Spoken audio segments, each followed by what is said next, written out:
네, 지난번은 가업승계 특례제도에 대해서 얘기를 했는데요. 가업승계 특례제도에 창업자금 증여세 특례지원제도라는 게 있습니다. 그래서 요거에 대해서 오늘은 또 자세하게 제가 만든 카드뉴스 5장을 통해서 쉽게 배워보도록 하겠습니다. 전체적으로 이론이 꽉 차 있으면 뭐부터 들어와야 될지 정리가 안 되잖아요. 그걸 제가 카드뉴스 예쁘게 정리한 거예요. 여러분들 이걸 통해 가지고 꾸준히 성장하면 도움이 되실 거고, 저도 카드뉴스로 계속 다양한 법인 영업을 여러분들에게 전달을 해서 도움이 되도록 하겠습니다. 자, 창업자금 증여세 특례 지원제도 활용입니다. 자, 창업자금에 대한 증여세 과세 특례 제도는 뭐냐? 부모로부터 사업자금을 증여받아 중소기업을 창업하면, 중소기업이 뭐 꼭 거창한 회사를 말하는 것만은 아니에요. 그냥 개인 사업자 사업장을 차려도 돼요. 증여세를 대폭 깎아준 뒤 향후 부모 사망 시 상속세를 정산하는 구조입니다. 자, 그래서 구조를 보면 부모가 증여를 하는 거예요. 자녀한테 현금으로 하는 거예요. 현금으로. 그러면 자녀는 2년 내 창업을 해서 이걸 가지고 활용을 하는데, 증여세가 어떻게 부과되느냐? 30억 한도로 하고 5억을 공제를 받습니다. 5억까지는 세금이 없다는 얘기예요. 그리고 10% 세율을 나머지가 받는 것이죠. 자, 그리고 부모가 나중에 사망을 하면 상속세 할 때 정산하는 그런 방법입니다. 그런데 부모가 돌아가신 다음에 자녀가 갑자기 사업을 맡아서 운영하면 허겁지겁하고, 그 다음에 경험이 부족하니까 실수도 하고 또 망할 수도 있잖아요. 그러니까 자산가인 부모가 돈을 몇십억 줘서 30억 한도 내에서 이렇게 할 수 있게 줘서 이 세율을 통해 가지고 사업 경험을 하게 하는 거죠. 아니면은 사장님 회사 자회사라도 하나 차려보게 하는 것이죠. 이런 식으로 해가지고 만들어준다면 가업상속이 튼튼해질 가능성이 크죠. 네, 이런 제도입니다. 그래서 이렇게 화법을 하면 이런 식으로 하시면 될 것 같아요. 어떻게 하냐? 사장님, 가업승계나 가업상속제도에 대해서 들어보셨을 거 아닌가요? 하고 들어보셨나요? 이렇게 물어보시는 거죠. 아니면 고민하시는 게 있나요? 그러면 다 그렇다고 하십니다. 그러면 현재 자녀가 근무하면서 가업승계를 준비하고 있습니까? 이런 질문을 해야 돼요. 그러면 가업승계 증여 특례로 끌고 가시면 되고요. 두 번째, 글쎄요, 고민은 하는데 가업을 물려받을 생각이 별로 없는 듯하여 고민입니다 하고 대답하신다. 본인이 스스로 사업을 해보고 싶은 생각은 있는 것 같아요. 이렇게 얘기하시는 경우는, 그러면은 가업 특례, 창업자금에 대한 증여세 과세 특례를 얘기하시면 됩니다. 그러면 일단은 공감을 해주셔야 돼요. 그렇죠. 부모와 자녀의 의사가 맞지 않는 가업승계는 사장님을 포함한 많은 중소기업 오너들의 공통된 고민입니다. 무슨 얘기냐? 유학을 보냈더니 얘가 배운 거랑 아버지가 옛날에 했던 그러한 제조업체, 꿀뚝산업, 이거 안 맞는다 생각을 하기 때문에 자녀는 새로운 일을 하고 싶은 경우가 있는 것이죠. 이제 그런 경우에 이런 얘기를 하는 거죠. 그렇다면 창업자금 증여세 과세 특례 제도를 활용해 보시는 건 어떨까요? 하고 제안하는 거예요. 창업자금 증여 시 10%의 가장 낮은 세율로 증여세를 과세하여 자녀 세대의 창업을 지원하는 제도입니다 하고 얘기하시면 됩니다. 그러면 그런 제도가 있어요? 자세히 좀 알려주세요 할 거 아니에요. 이 제도는 젊은 에너지를 가진 자녀 세대의 창업을 지원하여 경제를 활성화시키고자 하는 특례 제도로서 일정 요건을 충족할 경우 주시는 창업자금을 낮은 증여세로 과세하고 자녀의 사업에 어려움이 없는지 살펴보면서 사장님의 운영 노하우 등을 알려주는 좋은 기회가 될 수 있는 제도입니다. 돈 주고 한번 해봐 이거예요. 근데 그냥 증여를 하면 세금이 엄청나잖아요. 그죠? 또한 자녀가 사업을 영위하면서 발생하는 수익은 온전히 자녀에게 기속되기에 자녀의 자금 출처 확보와 부의 조기 이전, 그리고 상속세 제어 마련에도 좋은 기회가 될 수 있습니다. 이후 증여자인 부모님 사망 시 증여가액을 상속세로 정산하나 이 경우에도 증여 당시 가액으로 합산하기에 증여일 이후의 가치 상승은 온전히 자녀의 몫이 된다는 장점이 있습니다. 무슨 얘기냐? 자녀가 이 사업을 해가지고 그 기업의 가치가 올라갈 수 있잖아요. 부모님한테 20-30억을 받아서 나중에 부모님이 돌아가실 때 보니까 그 사이에 5년, 10년 후에 이 부모가 자녀가 해놓은 이 기업이 가치가 2, 30억이 아니라 50억, 60억 될 수도 있잖아요. 그럼 나중에 정산할 때 50억, 60억으로 정산하는 게 아닌 거죠. 애당초 처음에 줬던 10년 전에 줬던 20억, 30억으로 정산을 하는 거니까 자녀가 확실한 아이템이 있고 또 아버지가 도와줄 수 있는 상황이 된다면 기회를 가지고 훨씬 더 자산을 늘려놓게 해놓으면 좋은 것이죠. 그러면 자녀가 그렇게 키워놓은 자산의 자금력을 가지고 아버지 회사를 물려받는데 훨씬 유리할 수 있기 때문에 그렇습니다. 자, 창업 자금에 대한 증여세 과세 특례 조건을 말씀드려 보겠습니다. 일단 가업 특례, 가업 승계처럼 18세 이상이어야 되고요. 그리고 60세 이상 부모를 둬야 됩니다. 이건 똑같죠.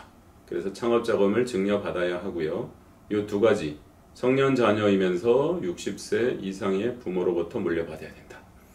중소기업을 창업해야 하며 창업 자금은 30억 한도로 한다. 단 창업을 통해 10인 이상 신규 고용의 경우는 50억도 할 수 있다. 아들이 창업을 했는데 종업원 10명 넘어? 그러면 50억도 가능하다는 얘기입니다. 창업 자금을 증여받은 날부터 2년 이내 창업하고 4년 이내 창업 자금을 해당 목적에 써야 된다. 이게 이제 중요한 포인트가 되겠죠. 자, 그래서 얼마를 물려받을지 처음에 잘 정하셔야 돼요. 괜히 많이 물려받아가지고 이거 4년 이내 그 자금으로 쓰지를 못하면은 나중에 증여세가 가산이 되겠죠.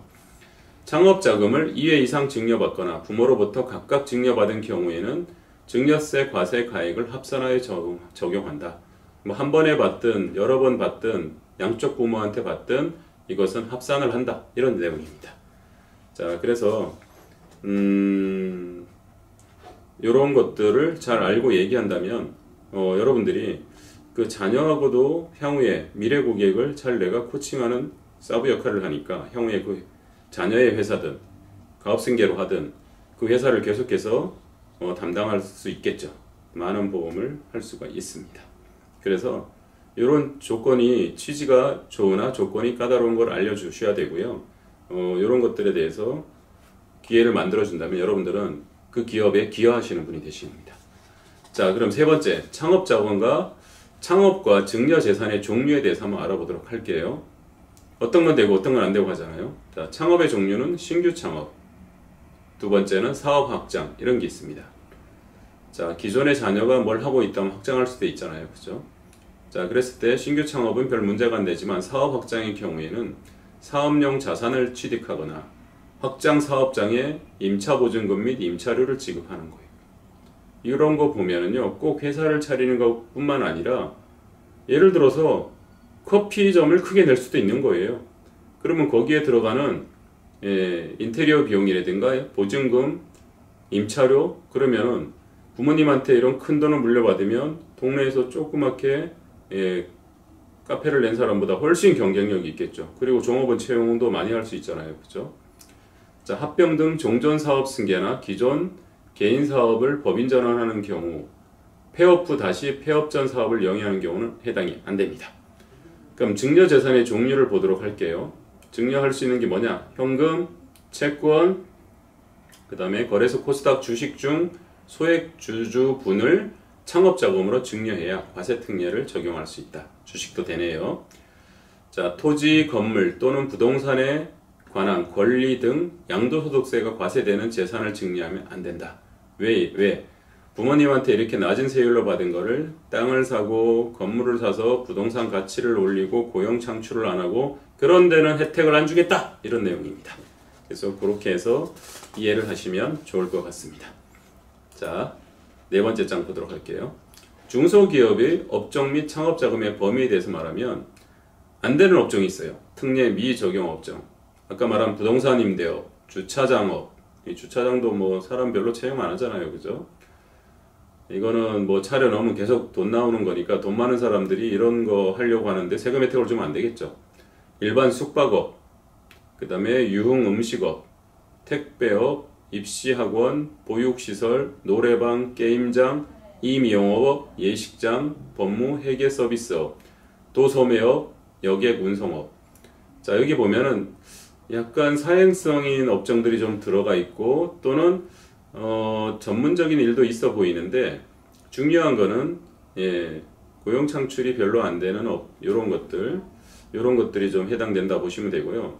창업자금의 범위는 사업용 자산의 취득자금, 그 회사를 내가 차리기 위해서 이런 것들에 대해서 부동산은 임차보증금이나 이런 거겠죠.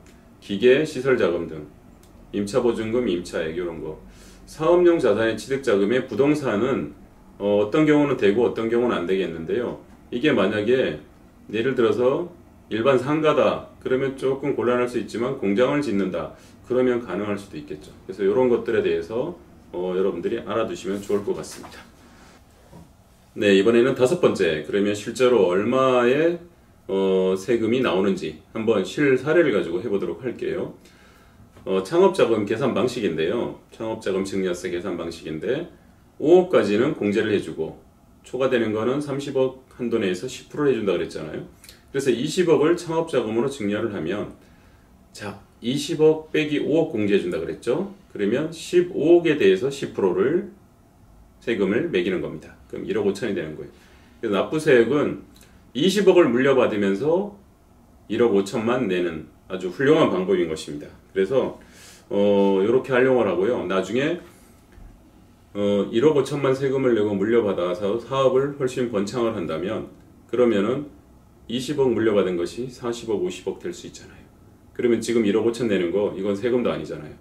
그리고 자녀가 이미 훌륭한 자산을 갖추고 있다면 나중에 가업 승계가 굳이 아니어도 또 상속을 하는 데 있어서 유리할 수도 있는 거고요. 가업 승계를 해도 좋은 것이죠. 그래서 이렇게 활용하면 좋을 것 같습니다. 자, 불경기로 폐업해요 이런 것들이 지금 많이 주변에서 상가들이 붙고 있습니다. 근데 안 되는 이유를 보면 식당이든 카페든 보험이든 비슷한 것 같아요. 무슨 얘기들을 하고 있냐 하면 불경기, 코로나, 과다 경쟁, 자본력, 원가 상승, 임금 상승, 이거 다 맞아요. 맞아요. 진짜 맞아요. 근데 세상이 바뀌어서 더 어려워진 거예요. 그전에는 면도날 과세 이런 거 별로 안 했잖아요. 그리고 근로자들 임금도 이렇게 오르지 않았잖아요. 그죠? 그리고 이렇게까지 전염병이 돌고 불경기가 올 줄 몰랐잖아요. 그런데 과거에 하던 방식으로 하니까 계속 힘들고 망한다고 얘기하는 것입니다. 그렇다면 어떻게 해야 될까요? 잘 되는 집은 계속 잘 되고 있잖아요. 일단은 내가 하는 업에 대한 자신감, 식당, 카페, 보험 똑같은 것 같아요. 그리고 전문 지식 필요합니다. 그리고 연구개발 정신, 공부하는 것이죠. 저도 매주 도서관 가고 공부하고 이런 자료를 만들고 있기 때문에 환영받고 살아남는 것입니다.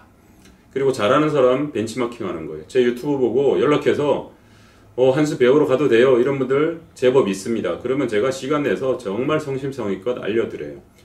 그렇게까지 발품을 팔아 찾아오시는 분들, 그런 사람들 성공시켜야 되겠다는 생각, 열정이 느껴지지 않습니까? 그죠? 그러면 그 사람은 제가 시킨 대로 가서 실천만 하면 될 가능성이 크잖아요. 그 다음에 다채널 홍보 마케팅, 나를 알리고 그 다음에 고객을 마케팅해주고 하는 것들을 할 수 있는 방법이 요즘 얼마나 많습니까?